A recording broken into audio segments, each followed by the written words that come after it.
दोस्तों, अमेरिका ने अपने नए राष्ट्रपति के तौर पर डोनाल्ड ट्रंप को चुना है और डोनाल्ड ट्रंप ने अमेरिका से यह वादा किया था कि अगर अमेरिका उन्हें क्लियर मैंडेट देता है तो अमेरिका में जितनी भी इंटरनल प्रॉब्लम्स हैं उनको खत्म करके एक बार फिर से ट्रंप सरकार अमेरिका की जो सुपीरियरिटी है उसको एस्टैब्लिश करेगी। इस पूरी कैंपेन के दौरान ट्रंप के जो सबसे बड़े सपोर्टर थे वो मेरे दोनों तरफ, ये फेसेस जो आपको दिख रहे हैं, एक तरफ विवेक रामास्वामी है, काफी चर्चित चेहरा है, भारतीय मूल के हैं, ट्रंप से पहले सेम पार्टी से प्रेसिडेंट पद के उम्मीदवार भी थे। दूसरी तरफ एलॉन मस्क है, जिनके बारे में आप सभी जानते हो, ये 21st सेंचुरी का आए सबसे ज्यादा चर्चित चेहरा है, जिसके कारनामे हम सभी जानते हैं। एआई के फील्ड में हो, इलेक्ट्रिक व्हीकल्स के फील्ड में हो, या फिर स्पेस एक्सप्लोरेशन के फील्ड में हो, रीयूजेबल लॉन्च व्हीकल्स बनाने में हो, एलन मस्क ने कुछ ऐसे काम किए हैं जिनको दोहराना नामुमकिन है अभी फिलहाल के लिए, राइट। तो ट्रंप सरकार को बनाने में भी इन दोनों सपोर्टर्स का बहुत बड़ा रोल है। इसीलिए ट्रंप सरकार ने, देखिए, सपोर्टर्स जब भी लीडर को सपोर्ट करते हैं तो लीडर उन्हें जरूर कोई ना कोई रिवॉर्ड देता है। इन दोनों ही कैंडिडेट्स को, इन दोनों ही चेहरों को ट्रंप सरकार में बहुत इंपॉर्टेंट रिस्पॉन्सिबिलिटी दी गई है। ट्रंप कैंपेन का सबसे बड़ा मोटिव यह था कि हमें अमेरिका फर्स्ट पॉलिसी पर चलना है, हमें अमेरिका का इकोनॉमिक डेवलपमेंट करवाना है। अमेरिका के इकोनॉमिक डेवलपमेंट के लिए या किसी भी कंट्री के ओवरऑल इकोनॉमिक डेवलपमेंट के लिए जरूरी है कि वहां का गवर्नेंस स्ट्रक्चर जो है वो काफी चुस्त दुरुस्त हो, मतलब वहां पर करप्शन ना हो, लोग फालतू में सैलरीज ना उठा रहे हो, वो अपना आउटपुट भी दे रहे हो। तो इसके लिए एक डिपार्टमेंट ऑफ एफिशिएंट गवर्नेंस बनाया गया है, डीओजी, राइट। इसमें एलन मस्क और विवेक रामास्वामी को इंपॉर्टेंट रोल्स दिए गए हैं। ये किसी भी ब्यूरोक्रेट के खिलाफ एक्शन ले सकते हैं अगर वो गवर्नेंस प्रॉपरली नहीं कर रहे हैं तो ये दोनों मिलकर, ये दोनों ही एंटरप्रेन्योर्स हैं। अगर हम विवेक रामास्वामी की बात करें तो बायोटेक्नोलॉजी के फील्ड में एंटरप्रेन्योर रहे हैं, बिजनेसमैन हैं, और दूसरी तरफ एलन मस्क को आप जानते हैं, स्पेस एक्स हो या फिर एआई का फील्ड हो, मशीन लर्निंग का फील्ड हो, हर फील्ड में, रोबोटिक्स के फील्ड में एलन मस्क ने बहुत इंपॉर्टेंट अचीवमेंट्स पाए हैं। तो इन दोनों को डीओजी की रिस्पॉन्सिबिलिटी दी गई है। आज हम बात करेंगे कि किस तरह ये मॉडल जो है गवर्नेंस का, ये इंडिया में भी इंप्लीमेंट किए जाने के चांसेस हैं, क्योंकि हम भी लगातार एफिशिएंट गवर्नेंस की तरफ बढ़ रहे हैं। तो क्या होगा अगर हम अपने देश में अंबानी, टाटाज, ऐसे लोगों को गवर्नेंस में, गवर्नमेंट में इंपॉर्टेंट रिस्पॉन्सिबिलिटीज दें, राइट। तो हम इस चीज पर डिस्कस करेंगे। हम डिस्कस करेंगे कि किस तरह मस्क और विवेक रामास्वामी मिलकर ये इंश्योर करेंगे कि ट्रंप सरकार के जो वादे हैं उनको पूरा किया जाए और गवर्नमेंट से रिलेटेड, गवर्नेंस से रिलेटेड जो भी फेलियर्स हैं उनको दूर किया जाए, राइट। तो ये एक इंपॉर्टेंट न्यूज आइटम है, इस पर लगातार ट्वीट्स आ रहे हैं। विवेक रामास्वामी का ट्वीट आया है that we will not go gentle. दूसरी तरफ एलॉन मस्क का ट्वीट आया है कि गवर्नमेंट वेस्ट बहुत ज्यादा क्रिएट हो रहा है या हो गया है, it's time to send them to the trash, right. उनको कूड़े में डालने की जरूरत है, कूड़ेदान में डालने की जरूरत है, और ऐसे लोग बहुत ज्यादा हैं। तो ये जो हार्श स्टेटमेंट्स है ना, या जो लीडर्स हैं, टॉप लीडर्स, जब इस तरीके के स्टेटमेंट्स देते हैं तो इनसे मेजर गवर्नेंस रिलेटेड चेंजेस आते हैं, राइट। हमने अपने देश में देखा 2014 में जब सरकार बनी थी तो उन्होंने ब्यूरोक्रेट्स पर काफी कड़े एक्शन लिए, उससे ब्यूरोक्रेसी में काफी सुधार भी आया है और हमारे देश में गवर्नेंस स्ट्रक्चर कहीं ना कहीं चेंज हुआ है, बदला है। इंफ्रास्ट्रक्चर में आप देख रहे हैं कि कितनी तेजी से आज हमारा इंफ्रास्ट्रक्चर डेवलपमेंट हो रहा है, ऑल्दो कई चीजों पर काम करना बाकी है। भारत एक बहुत बड़ा देश है, कॉम्प्लिकेटेड देश है, इस वजह से यहां पर चीजों का इंप्लीमेंटेशन थोड़ा सा डिलेड होता है। दोस्तों, मेरा नाम है Prakhar Tripathi, welcome to Chahal academy YouTube channel, and today's topic is Donald Trump nominates Elon Musk and Vivek Ramaswamy to lead America's new efficiency department। कि किस तरह एफिशिएंट गवर्नेंस किया जाता है और उससे इकोनॉमिक डेवलपमेंट को लाया जाता है। This will be a very important president set by America. आज तक ऐसा किसी भी देश में नहीं हुआ है। ये एक बहुत इंपॉर्टेंट केस स्टडी बनेगा 4 साल के बाद कि किस तरह ट्रंप सरकार ने ऐसे दो बिजनेसमैन को इतनी ज्यादा रिस्पॉन्सिबिलिटी दी और इतनी अथॉरिटी दी कि वो कभी भी किसी भी ब्यूरोक्रेट के अगेंस्ट कोई भी एक्शन ले सकते हैं, हार्श एक्शन ले सकते हैं, right. This move fulfils Trump's campaign promise to give Musk oversight of government spending. Musk को, जो कि एक बिजनेसमैन है, जिनको कॉस्ट इनपुट के बारे में बहुत अच्छे से पता है, राइट, उनको गवर्नेंस का ओवरसाइट दिया जा रहा है, उनको एक इंपॉर्टेंट लीडरशिप पोजीशन दी गई है जिसमें कि वो एफिशिएंसी पर लगातार नजर रखेंगे। प्राइवेट सेक्टर लीडर्स का क्या रोल होता है? देखिए, private sector leaders cost cutting और कॉस्ट एफिशिएंसी, इनपुट एफिशिएंसी में बहुत माहिर होते हैं।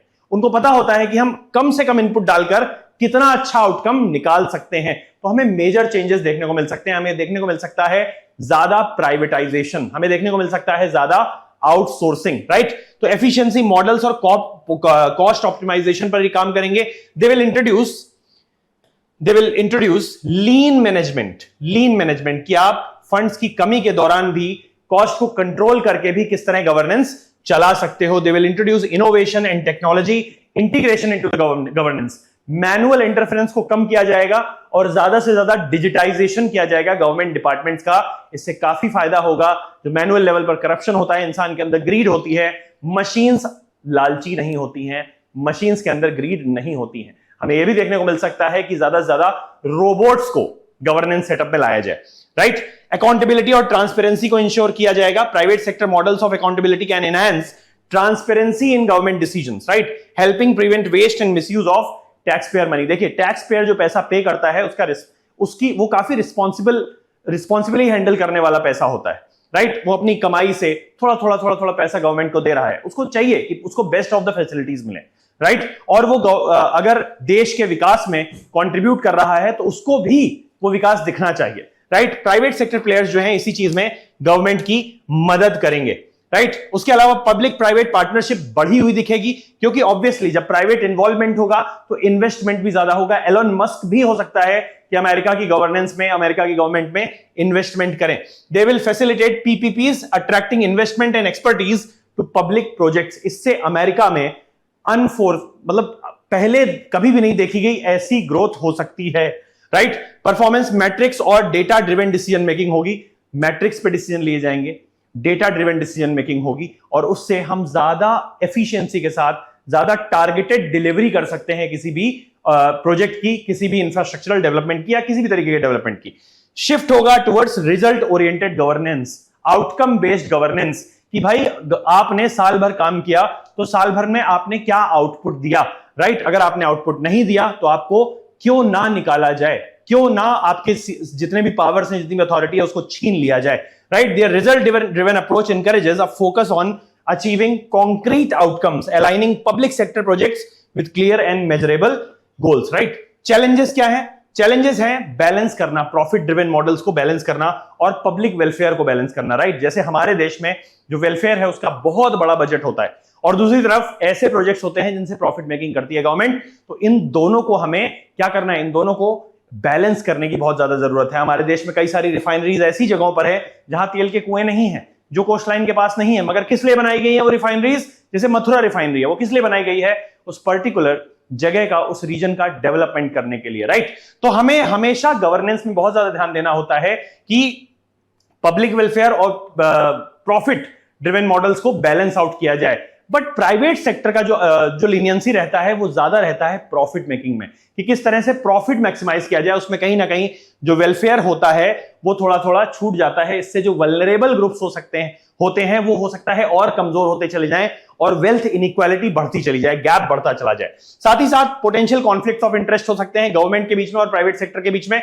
The leaders with private sector ties में face conflicts between personal business interest and public responsibilities. Elon Musk इसमें इन्वॉल्व तो जरूर हो रहे हैं, विवेक रामास्वामी इसमें इन्वॉल्व तो जरूर हो रहे हैं, बट कहीं ना कहीं इससे उनका जो पर्सनल बिजनेस है वो हर्ट होगा उनकी ही पॉलिसी से। रेजिस्टेंस, ब्यूरोक्रेटिक स्ट्रक्चर का रेजिस्टेंस झेलना पड़ता है। देखिए, ब्यूरोक्रेटिक स्ट्रक्चर देश की रीढ़ की हड्डी होता है, बैकबोन है देश की, स्टील फ्रेम है। बट ब्यूरोक्रेसी में हमेशा जो डिसीजंस होते हैं वो डिलेड होते हैं, क्योंकि उसमें हायरार्की होती है। डिसीजन एक इंसान नहीं ले सकता है, डिसीजन कलेक्टिव होता है। तो ब्यूरोक्रेटिक स्ट्रक्चर हमेशा सोच समझ के लंबा समय लेकर डिसीजन लेता है, बट प्राइवेट सेक्टर में वो डिसीजन तुरंत लिए जाते हैं, इमीडिएट लिए जाते हैं। तो इसके लिए मेजर शिफ्ट हमें देखने को मिल सकता है गवर्नेंस के स्ट्रक्चर में, कि ब्यूरोक्रेटिक डिसीजन जो हैं वो डिले हो रहे हैं, बट प्राइवेट बिजनेसेस उनसे चाह रहे हैं, प्राइवेट प्लेयर्स उनसे चाह रहे हैं कि वो जल्दी से जल्दी डिसीजंस दें। तो रेजिस्टेंस भी हमें ब्यूरोक्रेटिक स्ट्रक्चर्स में देखने को मिल सकता है। ब्रॉडर पब्लिक सेक्टर गोल्स, बड़े पब्लिक सेक्टर गोल्स, जैसे कि हम जो वल्नरेबल सेक्शंस हैं उनकी उनके लिए वेलफेयर प्रोग्राम्स चला रहे हैं, जितनी भी चीजें कर रहे हैं, वो हमें देखने को मिलता है कि वो बिजनेस लीडर्स को नहीं समझ में आता है, राइट। बिजनेस लीडर्स को ये समझ में आता है कि इकोनॉमिक ग्रोथ कितनी हो रही है, हमने पिछले साल जो प्रोडक्शन किया उस प्रोडक्शन को हम बढ़ा पा रहे हैं कि नहीं बढ़ा पा रहे हैं, गुड्स एंड सर्विसेज हमारे यहां ज्यादा बन रही है या नहीं बन रही, ज्यादा लोगों को एम्प्लॉयमेंट मिल रहा है या नहीं मिल रहा है, राइट। या फिर कम से कम हम एम्प्लॉयमेंट देकर ज्यादा से ज्यादा बिजनेस ला पा रहे हैं कि नहीं ला पा रहे हैं। ये सारा का सारा जो होता है ना, ये बिजनेस लीडर का टारगेट होता है। बट दूसरी तरफ गवर्नमेंट इसलिए नहीं चलाई जाती, गवर्नमेंट पब्लिक को भी ध्यान में रखती है। गवर्नमेंट ये ध्यान रखती है कि अगर हमारे यहां बिजनेस बढ़ रहा है तो साथ ही साथ एम्प्लॉयमेंट अपॉर्चुनिटीज भी बढ़नी चाहिए, right. So what do we need to do, इस कंडीशन में हमें क्या करना चाहिए, हमें क्लियर गाइडलाइंस और सेफगार्ड्स बना देने चाहिए। हमें ब्यूरोक्रेट्स को भी बता देना चाहिए कि भाई आपको अगर नौकरी में रहना है, आपको एम्प्लॉयड रहना है, तो आपको काम करना पड़ेगा, आपको रिजल्ट्स देने पड़ेंगे, आपको आउटकम्स देने पड़ेंगे, अदरवाइज आप सर्वाइव नहीं कर पाओगे। We have to define boundaries to separate private interest from public responsibilities and prioritize policies to benefit the public। क्योंकि गवर्नमेंट किस लिए चल रही है, गवर्नमेंट तो पब्लिक को ही बेनिफिट करने के लिए चल रही है, otherwise it will convert into colonialism. जिस तरीके से कॉलोनीज बनाकर पहले जो ब्रिटिशर्स थे वो केवल और केवल फ्रक्टिफाई करते थे खुद को, खुद रिसोर्सेज निकालते चले जाते थे एक जगह से, और जो पब्लिक है उसके लिए कुछ भी पॉलिसीज नहीं बनती थी उसके फेवर में, तो ये तो कॉलोनियलिज्म वाला मॉडल बन जाएगा, राइट।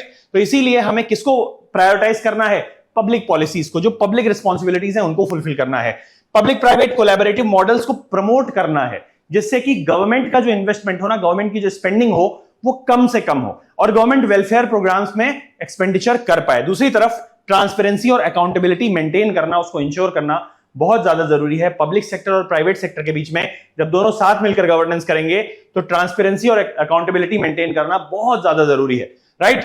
ऑब्जेक्टिव्स, जो लॉन्ग टर्म पब्लिक गोल्स हैं, उनके ऑब्जेक्टिव्स को प्राइवेट और पब्लिक सेक्टर को साथ में अलाइन करना पड़ेगा।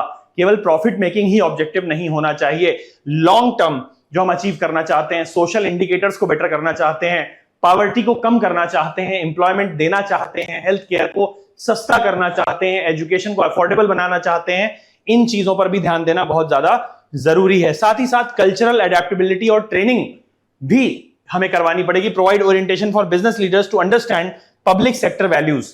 बिजनेस लीडर्स को हमें पब्लिक सेक्टर की वैल्यू, सोशल इंडिकेटर्स की वैल्यू, वेलफेयर प्रोग्राम्स की वैल्यू समझानी पड़ेगी और ब्यूरोक्रेट्स को हमें कॉर्पोरेट मॉडल समझाना पड़ेगा कि कॉर्पोरेट्स किस तरीके से अपने बिजनेस को चलाते हैं। तो एडेप्टेशन में टाइम लगेगा और साथ ही साथ इसके लिए ट्रेनिंग की भी रिक्वायरमेंट है, right. We have to form a balanced advisory committee जो साथ में बैठकर काम करेगी एक ग्रुप की तरीके, उसमें अलग अलग रिप्रेजेंटेटिव्स होंगे अलग अलग डिपार्टमेंट से, राइट। इससे रिलेटेड एक क्वेश्चन भी मैंने आपके लिए लिखा है कि भाई in this context of government reform initiatives analyse the potential benefits and challenges of involving business leaders in public administration. आगे चलकर हमें ये सेम मॉडल इंडिया में भी देखने को मिल सकता है, क्योंकि कहीं ना कहीं जो प्राइवेट प्लेयर्स हैं ना वो अपनी एक्सपर्टीज लेकर आते हैं, राइट। अगर हम मिनिस्ट्री ऑफ रोडवेज ट्रांसपोर्ट में अगर बड़े बड़े हमारे जो MORTH है एंड हाईवेज में अगर हम ऐसे प्लेयर्स को ले आते हैं, लार्सन एंड टुब्रो के MD को लाते हैं, उनसे एडवाइसेस लेते हैं, तो वो जरूर अपना कुछ ना कुछ एक्सपर्ट एडवाइस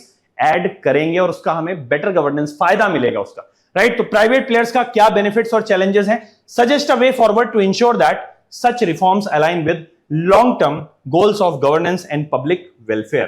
तो कहीं ना कहीं कॉन्फ्लिक्ट होगा, प्राइवेट प्लेयर्स का एक मोड ऑफ ऑपरेशन होता है, ठीक है, और पब्लिक प्लेयर्स का भी एक मोडस ऑपरेंडी होता है। दोनों के बीच में कॉन्फ्लिक्ट ऑफ इंटरेस्ट होगा, बट धीरे धीरे अगर कहीं पर भी कोई चीज इंट्रोड्यूस करी जाती है उसके इंप्लीमेंटेशन के बाद वहां पर जो उनके बीच में हार्मनी होती है वो बढ़ने लगती है और इससे अमेरिका, हम तो यही चाहते हैं, हम यही होप करते हैं, because America is very important ally of India, कि अमेरिका ग्रो करे और साथ ही साथ इंडिया का बिजनेस भी इसके साथ ग्रो करे और आगे चलकर हम एलन मस्क जैसे बड़े प्लेयर्स के साथ मेजर बिजनेस पैक्ट कर सकें। So this video was very informative, एक इंपॉर्टेंट न्यूज आइटम है, आपको ऐसे न्यूज आइटम्स का लगातार ध्यान रखना है। For more such informative videos do subscribe to the channel, stay tuned, thank you so much.